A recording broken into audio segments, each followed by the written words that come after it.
उत्स्फूर्त प्रतिसाद आहे. नक्कीच गेल्या अनेक दिवसापासून माझी मनोमन इच्छा होती की या भागाला पाणी द्यायचं आहे, पण हातामध्ये ताकद नव्हती, सत्ता नव्हती.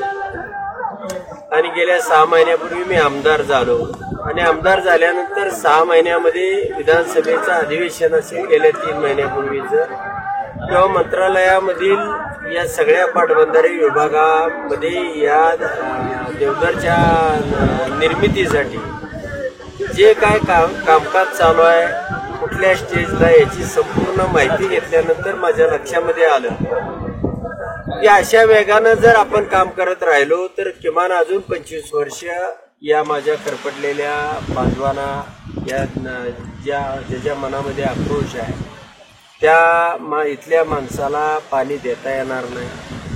आणि मग मी ठरवलं की सरकारने कोणत्याही परिस्थितीमध्ये हे पाणी दिलं पाहिजे. म्हणून मी विधानसभेमध्ये प्रश्न विचारल्यानंतर सरकारनं मला लेखी उत्तर दिलं, तोंडी उत्तर दिलं की साधारणतः 2700 कोटी रुपये या सुगर्णीमध्ये पाणी आणण्यासाठी लागणार आहे आणि त्याची तरतूद 247 कोटीची आहे.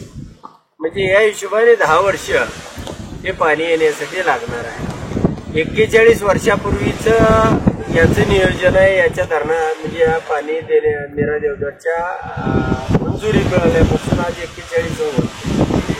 आणि मग 41 वर्षामध्ये जर तुम्ही पाणी दिलं नसेल तर आता आम्ही मात्र यासाठी थांबणार नाही. म्हणून कोणत्याही परिस्थितीमध्ये शिवगोलेपर्यंतच्या 16 गावांना येणाऱ्या 15 दिवसामध्ये मान्यता दिली पाहिजे. नसेल तर अधिवेशन चालू होतं.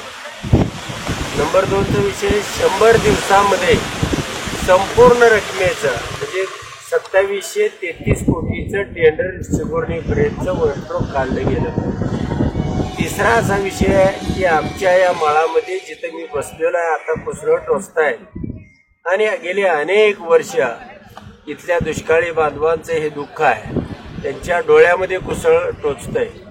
तर हे दुःख मिटवण्यासाठी 31 डिसेंबर 2026ला तुम्ही इथं आला तर नीरा देवदारचं पाणी याही ठिकाणी तुम्हाला दिसणार आहे.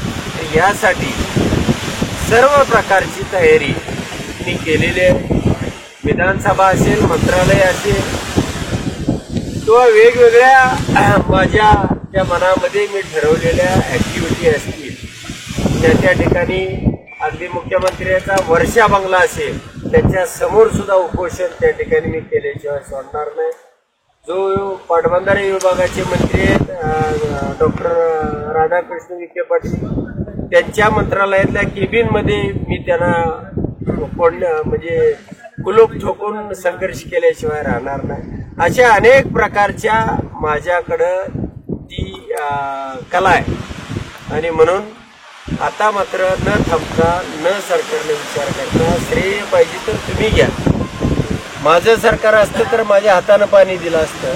सरकार तुमचं आहे, श्रेय तुम्ही घ्या, पण पाणी मात्र या बांधवांना द्या.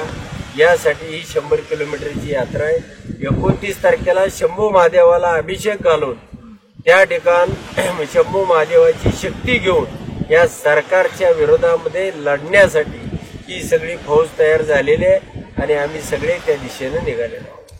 नक्कीच या ठिकाणी, परंतु आमदार साहेब, आम्ही सोशल मीडियावर बघतोय की माझ्या आमदार साहेबांचे काही कार्यकर्ते असं बोलतात की आमदार जानकरांची जी पाण्यासाठी संघर्ष यात्रा आहे ते हे स्टंटबाजीसाठी करतात वगैरे, असं त्यांचं बोलणं आहे. त्यांनी काय म्हणायचं ते म्हणू द्या. माझ्या आमदारांनाही सांगणं की गेली 10 वर्ष तुमचं सरकार आहे आणि 10 थेंब सुद्धा पाणी या शेतशिवारामध्ये आलेलं नाही आणि अजूनही काही वेळ गेला नाही. अजूनही सरकार तुमचंच आहे. त्यामुळं या 16 गावाचा अध्यादेश 15 दिवसामध्ये काढा, 100 दिवसामध्ये टेंडर काढा. त्यानंतर आम्हाला काय करायची गरजच लागणार नाही. आम्हाला पाणी कसं आणायचं 31 डिसेंबर 2026ला.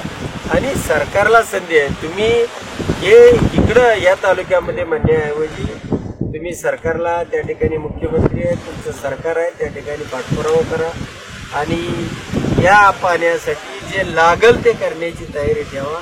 नक्कीच मी सांगतो, जे रणजित नाईक निंबाळकरांनी यासाठी पाठपुरावा करून त्यांच्या तालुक्यासाठी केलं, तसं या तालुक्यासाठी हे करणं गरजेचं होतं. गेली 10 वर्षे वाया गेलेले हे सरकार आहे ना आताही सरकार आहे, तर तातडीनं पावलं उचला. गोशी खुर्द सारख्या धरणाला तुम्ही एका वर्षामध्ये 32,000 कोटी रुपये देता, मग आम्हाला 2500 कोटी रुपये द्यायला काय अडचण आहे? आणि तुम्ही नाही दिले तरी हा उत्तमराव जानकर घेतल्याशिवाय सोडणार नाही. याच्यामध्ये ती हिंमत, ती ताकद आणि या लोकांची तळमळ आहे. या लोकांच्या